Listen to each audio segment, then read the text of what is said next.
प्रकृति को समझने के लिए हमारा दिव्य नेत्र का खुलना सबसे आवश्यक होता है। मैं बार बार एक ही बात बोलता हूँ कि अंदर में झांक करके देखो, अंदर में उतर करके देखो।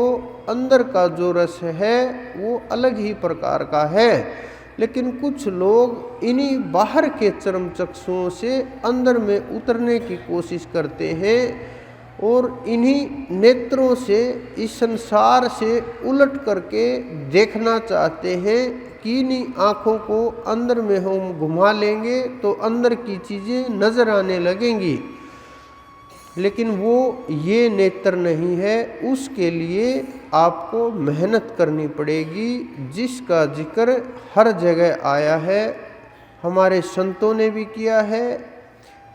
सब प्रकार की जिसने भी उस परम तत्व की खोज की, जिसने भी उसको प्राप्त करने का प्रयास किया, जो भी उस मार्ग के ऊपर चला, करोड़ों करोड़ लोग उस मार्ग पर चलते हैं, प्रयास करते हैं, दौड़ते भागते हैं, उड़ते हैं, मेहनत करते हैं, सब अपने अपने तरीके से प्रयास करते हैं।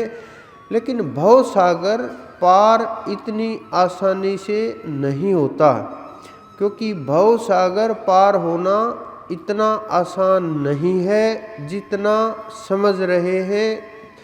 ये सागर पार करना भी बहुत बड़ी बात होती है। जो ये साधारण सागर है, ये भी जहाज के बिना पार होना बड़ा मुश्किल होता है। तो उस सागर को तो इससे बहुत बड़ा सागर है, वो जीव के लिए पार होना बहुत बड़ी बात होती है। तो जब आप उस भव सागर में उतरते हैं तो ये जीव गोते लगाने लगता है, जीव डूबने लगता है, छटपटाने लगता है, अनेक प्रकार की विपत्तियां आती हैं, अनेक प्रकार के डर, रूह तक कांपने लगती है, सूक्ष्म शरीर तक कांपने लगता है और इतना भयभीत जीव होता है कि इससे अच्छा मैं भजन ही करना छोड़ दूं। कुछ जीव तो इस डर से, मरने के डर से, जीवन जाने के डर से, आत्मा निकलने के डर से भजन को छोड़ देते हैं। लेकिन वो जीव वहीं रह जाते हैं, आगे नहीं बढ़ सकते, क्योंकि वहाँ जीव जो होता है वो इतना ताकतवर चाहिए कि गए और वापस आने की सोच ही ना हो, फिक्र ही ना हो। बेफिक्री में जब वो जीते हैं वही वहाँ तक पहुँच पाते हैं। तो भव सागर गुरु के बिना पार नहीं हो सकता, क्योंकि जिस प्रकार जहाज के ऊपर उतरे बिना कोई भी पार नहीं हो सकता सागर से, उसी प्रकार गुरु के जहाज में उतरे बगैर कोई जीव पार नहीं हो सकता। जीव छटपटा करके कोई बीच से लौट आता है, कोई किनारे से वापस मुड़ जाता है, कोई उतरता ही नहीं, कोई उतर करके भयभीत हो करके वापस भाग लेता है, कोई वहीं पड़ा रहता है। क्योंकि वहाँ इतनी खतरनाक, इतनी भयानक जगह है, बिना हाथ पकड़े, बिना गुरु के जहाज के कोई जीव पार नहीं जा सकता। लेकिन हम फंसे रहते हैं। जीव इतना बेचारा साधारण, ये इतना उलझा हुआ है, इसको एहसास ही नहीं होता कि किस प्रकार से क्या करना है, क्या साधना है, कौन गुरु है, किस प्रकार से कल्याण हो, क्या मार्ग है, ये पता ही नहीं होता। कहीं भी भागता है, कैसे भी छटपटाता है, कैसे भी फंसता है और इसी जन्म की इन सांसों को वैसे ही व्यर्थ में गवा देता है। और जब ये श्वास चली जाती हैं तो जीवन में कुछ भी शेष नहीं रहता, आपके पास कुछ भी शेष नहीं रहेगा। इस संसार के अंदर जितने भी शरीर हैं सब प्रकृति के अधीन चल रहे हैं। कुछ लोग ये सोचते हैं, कुछ माताएं ये समझती हैं कि बच्चा मैं पैदा करती हूँ, मेरे से पैदा होता है। कुछ पुरुष ये समझते हैं कि हमारे बिना ये प्रकृति नहीं चल सकती। लेकिन ये बिल्कुल भ्रम भरी बातें हैं, भ्रम भरी सोच है और ये भ्रम ही फैला हुआ है। क्योंकि जिसके गर्भ में बच्चे पैदा हो रहे हैं, पल रहे हैं, उनके हाथ में भी कुछ नहीं है, क्योंकि उन्हें स्वयं ही ज्ञान नहीं होता बच्चा कि कौन सा अंग किस समय के ऊपर बन रहा है, बन भी रहा है, नहीं बन रहा, बच्चा रोगी है, स्वस्थ है, कैसा है, कौन सा अंग नहीं है, हृदय सही है, नहीं है, कुछ भी उनको पता नहीं होता। यहाँ तक कि उनको ये भी पता नहीं होता कि ये कब पैदा होगा, कब नहीं होगा, जिंदा होगा, मुर्दा होगा, बिल्कुल भी कुछ भी एहसास नहीं होता।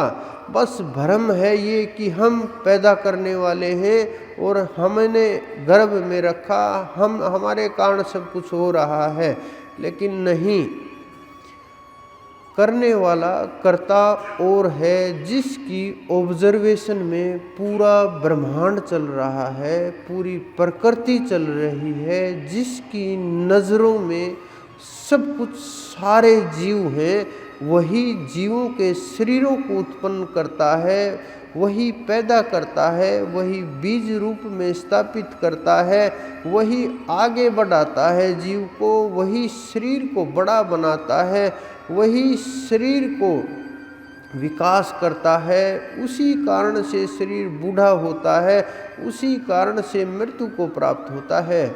हमारे पास ये कुछ ही समय होता है, जिस समय को देख करके, समझ करके उसका सही इस्तेमाल हम कर सकते हैं।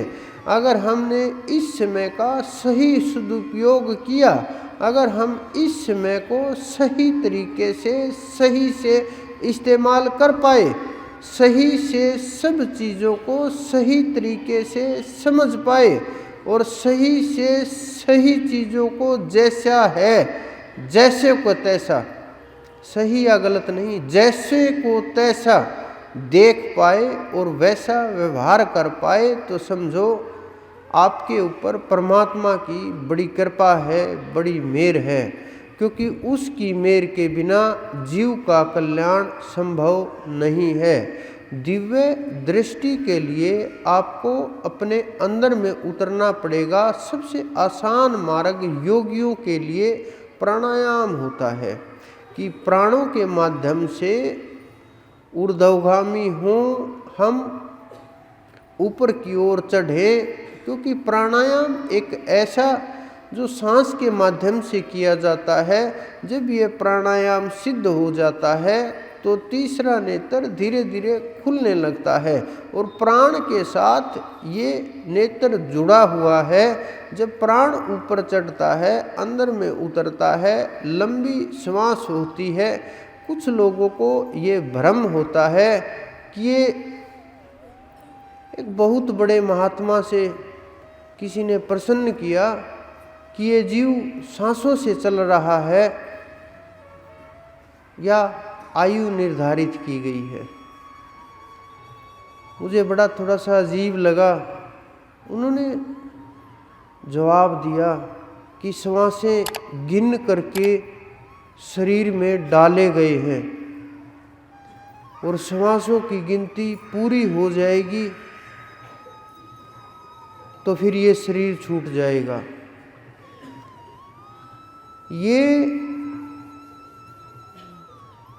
वहाँ पहुँचे हुए के शब्द नहीं हैं, क्योंकि जो वहाँ पहुँच जाते हैं वो जानते हैं शरीर ना श्वास गिन के डाले जाते हैं, ना निर्धारित किया जाता है। शरीर कर्मों के कारण से प्राप्त होता है और कर्मों के आधार के ऊपर जन्म मिलता है। कर्म के आधार से सुख दुख होता है। कर्म ही जन्म का कारण होता है। कर्म ही शरीर छूटने का कारण होता है। कर्म से ही ताकत आती है। कर्म से ही स्वस्थ और अस्वस्थ है, सब कुछ कर्म के आधार के ऊपर चलता है। ये बड़े गहरे रहस्य की बातें हैं। जब आप लोगों को ये चीज़ें समझ में आने लगेंगी, एक एक पर्दा अपने आप खुलता चला जाएगा। कोई भी पर्दा आपके ऊपर काम नहीं कर पाएगा। कोई भी भ्रम और भय आपको साधना के मार्ग से हिला नहीं पाएगा, क्योंकि ये रहस्य अंदर के आंतरिक रहस्य हैं।